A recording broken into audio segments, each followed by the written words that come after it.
Well, where do I begin?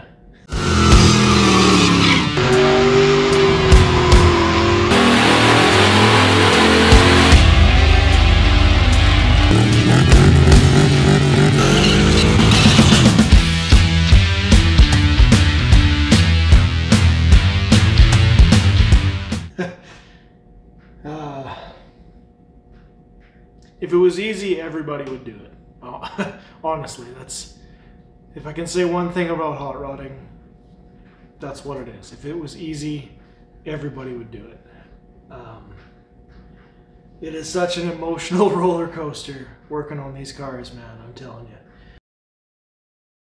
Alright, so last episode, last go around, pulled the transmission out again after the converter seal started leaking. And basically found that the converter was kind of cutting into one side of the stator shaft. I'm not 100% sure what the cause was, but basically it can only be so many things, right? Basically has to be pump out. So I put a new stator in the pump. I've got a new converter seal, obviously. I ordered a new flex plate, SFI, and Summit's warranty covered the converter, which is awesome. So I've got a new converter. So today I'll be putting that in. But first, my fuel system. I've been using these steel braided fuel lines that I got. Well, I don't need to mention the company, but you know the ones. Outer steel braid. It's got a rubber inside. I do not recommend using those for fuel injection. My dad's 34, we had the same lines on it. We went to fire it up this spring here and fuel literally shooting out through the line. So obviously ethanol fuel that we get in Canada here has eaten away that inner coating, that inner rubber, and it's just started leaking through the hose itself. So that was right onto the headers. It's lucky we didn't have a fire and didn't burn that car down. So I've opted to change all my fuel lines as well to get away from that steel braided crap and going with an actual fuel pressure hose or fuel injection hose. So I've got all those lines made, all the old ones pulled out. Just got to put all that stuff in, and then hopefully I can get to putting this transmission in. So stick around. Here's all my new fuel line. Aluminum ends, proper injection hose. I'll cut to the stuff I'm talking about here. Well, these are the fuel lines I'm referring to.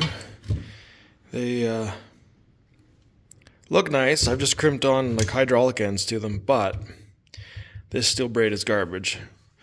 Or at least the rubber inside does not handle ethanol very well. And here in Canada, our government has decided that even our premium fuel needs to have ethanol in it now. So that's wonderful. Hence the change.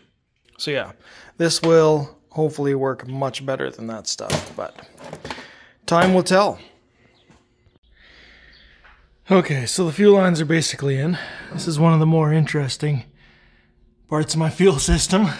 90, 90, 90, and then loops over to my fuel pressure regulator, but it's kind of just what I have to do to make it clear the alternator bracket. So got 1/2 inch supply at Y's above the transmission, comes into the fuel rails, out into 3/8 to the pressure regulator, and then returns from there. So fuel system's done, just gotta pressure things up, make sure there's no leaks. Can put my alternator back on and get to putting the transmission in. So things are moving along smoothly. Alright, well, installed a new stator. Resealed the whole pump, bolted everything back together, so that's good to go. I've just got to put a new pump gasket in and bolt the rest of the transmission back together, and we should be good to go for another try here. Still waiting on my converter, so that'll be a little bit, but yeah, things are coming along. Okay, so pump's back in. I'm just putting the gasket and the pan on, new filter, new transmission mount. So yeah, things are coming along nicely here. Finish buttoning this up, and once my converter gets here, I'll throw it in the truck. We can test again. Well, New SFI flex plate is in, torqued down, Loctited, all that good stuff. I tested the fuel system. I've got no leaks, so we're good there. Now I just need to put the transmission back in, hopefully for the last time. Alright, well, the transmission's bolted together. Got my shiny new converter from Summit Racing there. Looks good. Just got to mount that up, and yeah, I can start putting the transmission in, so we'll get to it. Alright, so obviously, first step, I got to get it up on my table, on my jack, so I can start lifting it up in here.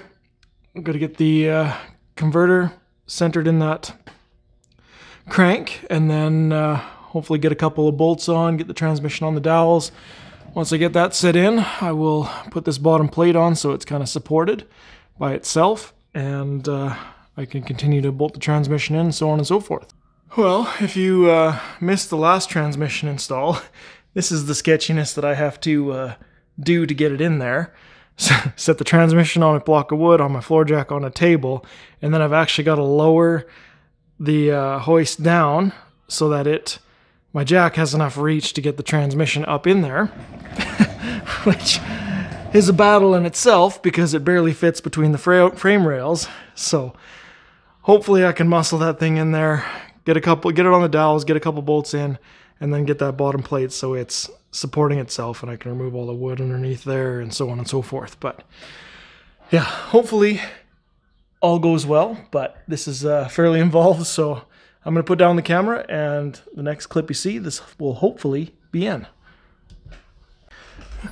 Alright, well, transmission is supported in there. I kind of banged up the pan a little bit, but that's alright. All the bell housing bolts are at least started. I've got that plate started, so now I've got to put that U-bracket back in, which is always a big battle. And I can start putting the little things on. All the wiring, the cooler lines, shift linkage, all that good stuff, drive shaft. And yeah, throw some oil in it, we'll be ready to test. So we'll keep going here. So anyway, I didn't film a lot of it. It was kind of getting late last night and I just wanted to get things done. So I got the transmission in, everything bolted up. I ran it for roughly 40 minutes, 45 minutes. It's got this really small filler tube that I have to fill the transmission from. And so yeah, just letting it idle, running it through the gears, you know, all the way down, reverse, neutral, park, 1, 2, 3, so on and so forth, just to make sure the fluid's getting to all parts of the transmission, heating things up, getting it to temperature so I get the proper level in there. And about that 45-minute to an hour mark, started making an awful noise coming from the bell housing.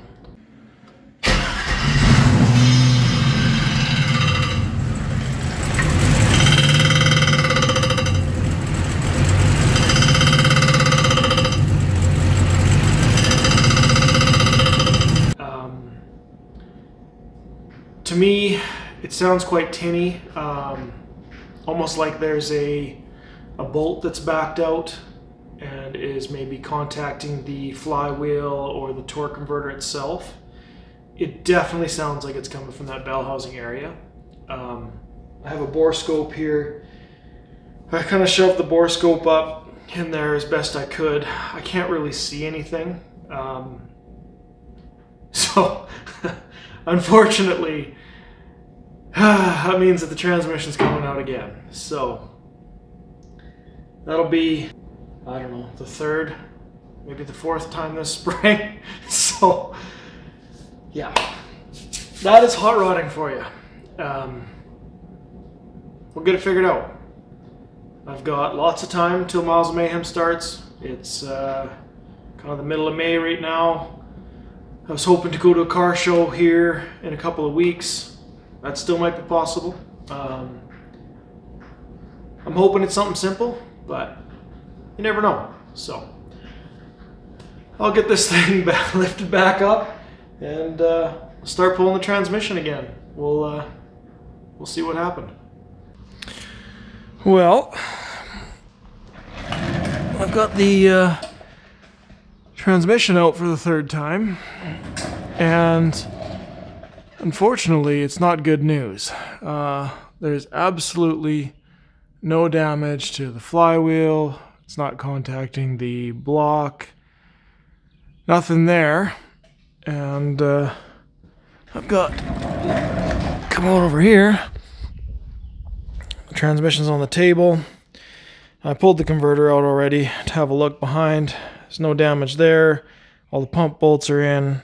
The bell housing bolts are in. So it's nothing there. If I spin this converter, every once in a while I can hear a clunk internally. So I probably did something wrong when I put the pump together. Who knows? There is nothing left to it but to take this transmission home, take it apart again, and see what I broke this time.